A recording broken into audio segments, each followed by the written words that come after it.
My name is Brandi Christine Adams. My name is Ruben Espinosa. I am an assistant professor of English. I'm an associate professor of English and the associate director of the Arizona Center for Medieval and Renaissance Studies.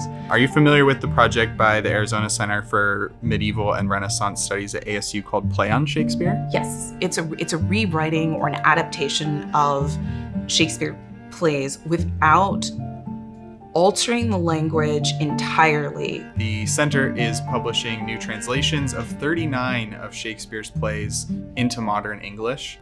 This is a way for people to connect to the plays using some sort of a modern sense. We have some scenes here from 3 iconic Shakespeare plays for you to watch. So we'll first watch the traditional version and then the modern English version. Sounds fantastic. In the following scene, the melancholy traveler Jacques compares the world to a stage and life to a play. All the world's a stage, and all the men and women merely players. They have their exits and their entrances, and one person in their time So that stands out to me from the get-go here, right? One man in his time. One person in their time plays many parts.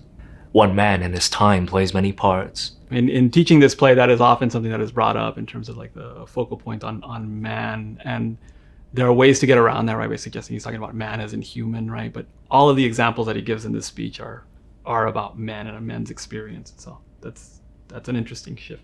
Their acts. 7 generations. The infant. So I'm curious as far as generations. So, sorry, it's 7 ages of man, and that's typically the way it's called here, right? Their acts. 7 generations. His acts being 7 ages. But I think this makes it surprisingly broader, right? Generations. The speech is about somebody's maturation and going through the different stages in life here, right? But to my ear, generations almost sounds like, like whole long periods of time here, right? So it could mean something larger. Oblivion. No teeth. No eyes. No taste. No thing. No thing. What stood out to you about the differences? What are your thoughts? They've strangely made that ending work really well. I have to say that I love the sans teeth, sans taste, sans everything. Sans is not something that I necessarily would have changed. I like the sibilance, so the sound. Sans teeth.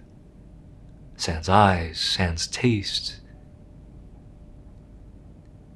Sans everything. For me, I mean, really the no thing, right? The oblivion, it really hammers that down. As you come to this, it's almost, I mean, it really kind of enriches that moment of recognizing we are all on a path toward that kind of, if we're lucky enough to grow old in age, to that kind of finality, right? And that kind of existence where it is absent of all the things we love, right? What we see, what we hear, what we taste, what we enjoy.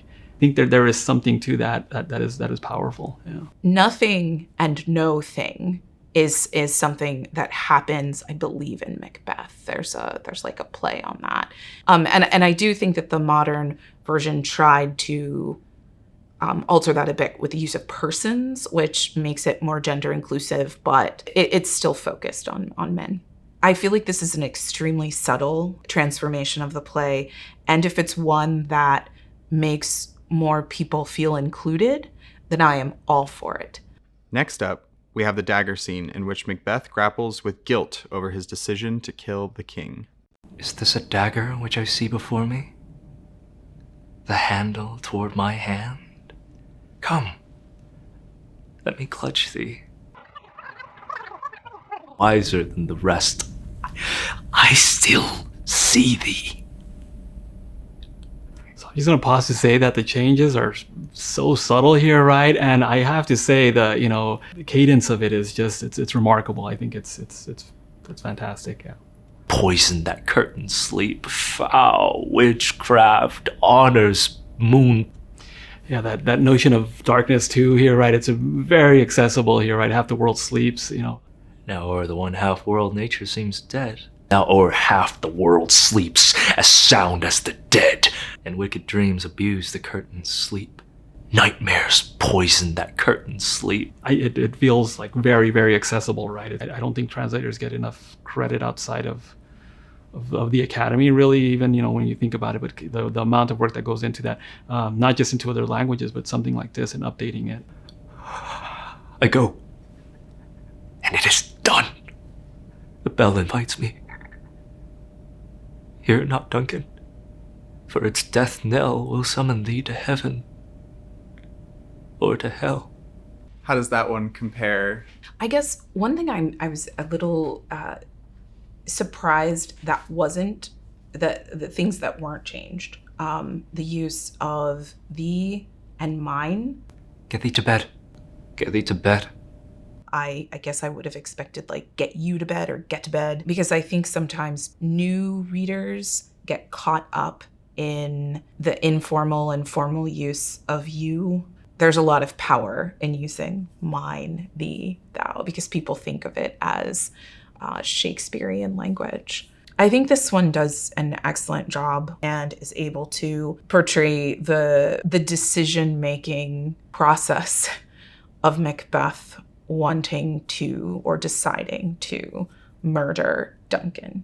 The king at the time, the fourth of Scotland, who then became James I of England, was very interested in demonology and witchcraft and excising the witches from England.